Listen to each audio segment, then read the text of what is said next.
अनुपमा के आज के एपिसोड की शुरुआत एक जबरदस्त बहस से होती है, जहां मोतीबा का गुस्सा 7वें आसमान पर होता है। वह अनुपमा से सख्त लहजे में कहती है कि माही कभी भी कोठारी परिवार की बहू नहीं बन सकती।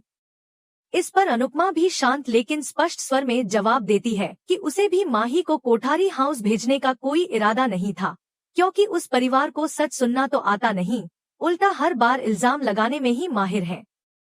अनुपमा मोतीबा को यह बताती है कि उसने माही को यह सलाह जरूर दी थी कि किसी भी रिश्ते को थोड़ा वक्त दे और जल्दबाजी में कोई फैसला ना करे। यह सुनकर मोतीबा चौंक कर सवाल करती है कि क्या अनुपमा ने सीधे सीधे माही को आर्यन से दूर रहने को नहीं कहा। अनुपमा शांत भाव से जवाब देती है कि वह अपने बच्चों को निर्णय लेने की आजादी देती है, लेकिन यह भी जताती है कि अगर उसने जबरदस्ती की तो माही और आर्यन जैसे जिद्दी बच्चे भागकर शादी कर सकते हैं और तब कोई कुछ नहीं कर पाएगा।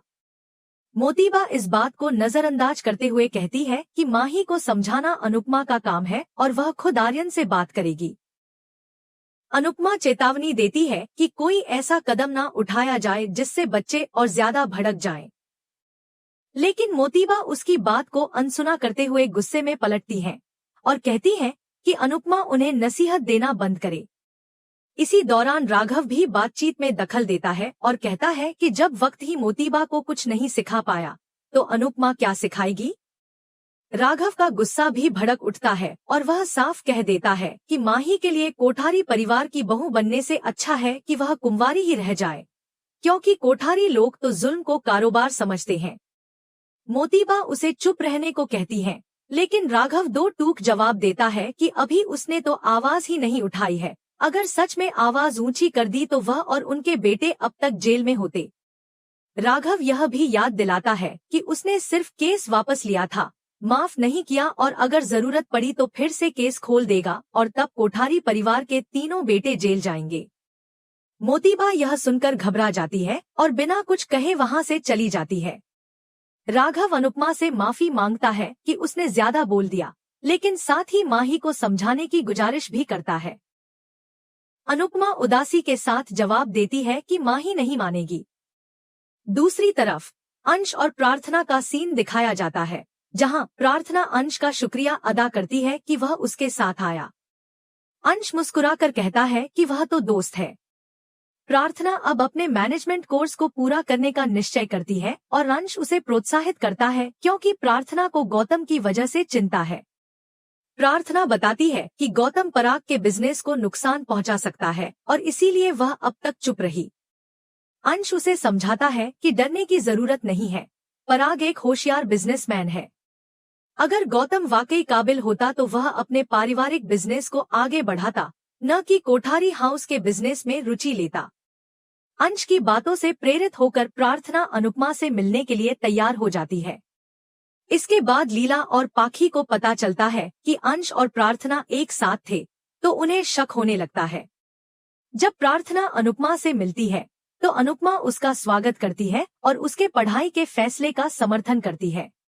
लेकिन प्रार्थना के जाते ही लीला और पाखी अंश और अनुपमा से सवालों की बौछार कर देती हैं। पाखी आरोप लगाती है कि अंश और प्रार्थना का अफेयर चल रहा है, जिस पर अंश कहता है कि वे सिर्फ दोस्त हैं। अनुपमा लीला को समझाती है कि कुछ भी कहने से पहले सोच लेना चाहिए। लीला और पाखी फिर पूछती है कि जब प्रार्थना के घर में पहले से प्रेम, आर्यन और गौतम है, तो वह अंश को क्यों अपने साथ लेकर गई। यह सुनकर अनुपमा भी चौंक जाती है। दूसरी ओर आर्यन और बादशाह फुटबॉल खेल रहे होते हैं, लेकिन आर्यन मोतीबा की बातों को लेकर अंदर ही अंदर परेशान होता है। तभी गलती से उसकी बॉल राही को लग जाती है। वह फौरन माफी मांगता है और राही से पूछता है कि क्या वह नाराज है। राही कहती है कि माही बुरी नहीं है, सिर्फ जिद्दी है और अपनी जिद पूरी करने के लिए किसी भी हद तक जा सकती है। राही बताती है कि प्रेम माही से प्यार नहीं करता था, लेकिन माही के लिए प्रेम एक जिद बन गया था।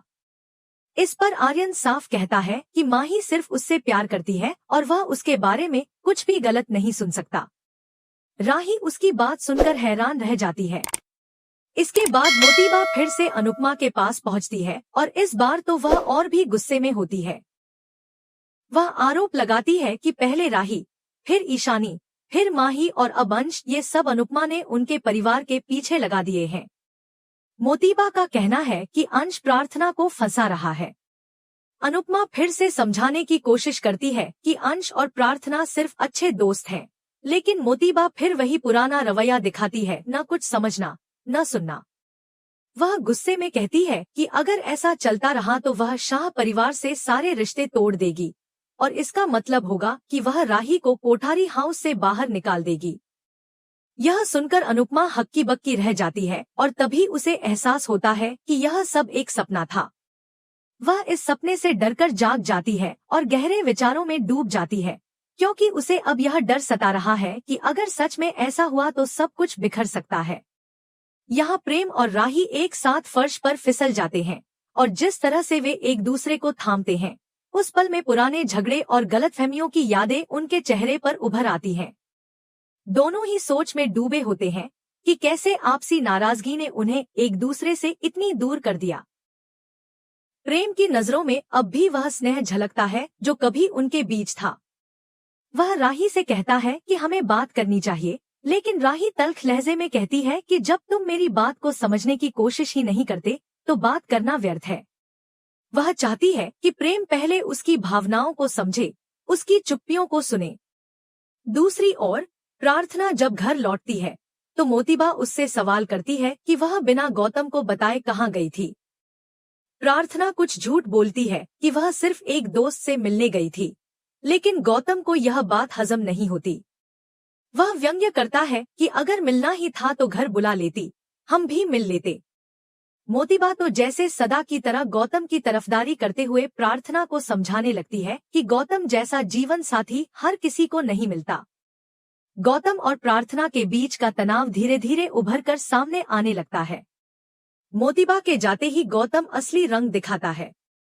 वह ताना मारते हुए कहता है कि वह जानता है प्रार्थना अंश से मिलने गई थी और फिर अपमानजनक शब्दों का प्रयोग करता है, जिससे प्रार्थना अंदर तक हिल जाती है। गौतम कहता है कि अब तो गाड़ी में ही बहुत कुछ हो जाता है, कम से कम एक किस तो हुई ही होगी। यह सुनकर प्रार्थना को घिन आती है और वह वहां से चली जाती है। गौतम को समझ में आ जाता है कि उसकी धमकियों का असर अब खत्म हो गया है और वह अब कुछ नया सोचता है जिससे प्रार्थना को अपने तरीके से सबक सिखा सके। वहीं दूसरी ओर अंश इन तमाम इल्जामों और शक की निगाहों से परेशान होता है। उसे लगता है कहीं अनुपमा भी उसके बारे में गलत ना समझे। वह तय करता है कि अब वह अनुपमा से जाकर सब साफ साफ कह देगा। दूसरी तरफ राही और ख्याति के बीच माही और आर्यन के रिश्ते को लेकर बहस हो जाती है। राही का मानना है कि यह रिश्ता ठीक नहीं है, लेकिन ख्याति कहती है कि वह हर हाल में आर्यन का साथ देगी। मीता इस बहस को सुनते हुए चेतावनी देती है कि अगर माही और आर्यन की शादी होती है तो प्रेम और राही का रिश्ता खतरे में पड़ सकता है।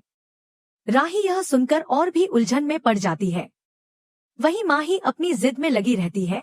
वह आर्यन के साथ अपनी और प्रेम की फोटो लगाकर उसे भी अपने सपनों का हिस्सा बनाना चाहती है।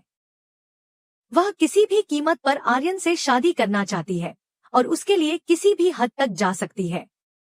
इधर अंश अनुपमा से मिलने पहुंचता है। वह कहता है कि उसके और प्रार्थना के बीच सिर्फ दोस्ती है और वह बस उसकी तकलीफें सुनता है, उसका सहारा बनता है, क्योंकि उसके पास कोई और नहीं है जिससे वह अपना मन हल्का कर सके। अंश भावुक होकर कहता है कि मुझे फर्क नहीं पड़ता लोग क्या कहते हैं, लेकिन आप क्या सोचती हैं यह बहुत मायने रखता है। अनुपमा यहाँ पर कहती है कि किसी के दुख में साथ देना गलत नहीं है, लेकिन हर रिश्ते की एक मर्यादा होती है जिसे पार नहीं करना चाहिए। अंश भी गंभीर होकर कहता है कि वह कभी भी अपनी दोस्ती की गरिमा को नहीं तोड़ेगा। फिर अनुपमा पूछती है कि वह प्रार्थना को गौतम की सच्चाई बताने को क्यों नहीं कहता।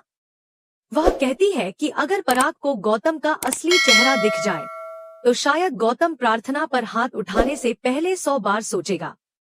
अंश कहता है कि वह जरूर कोशिश करेगा, लेकिन इसके लिए प्रार्थना को खुद हिम्मत दिखानी होगी।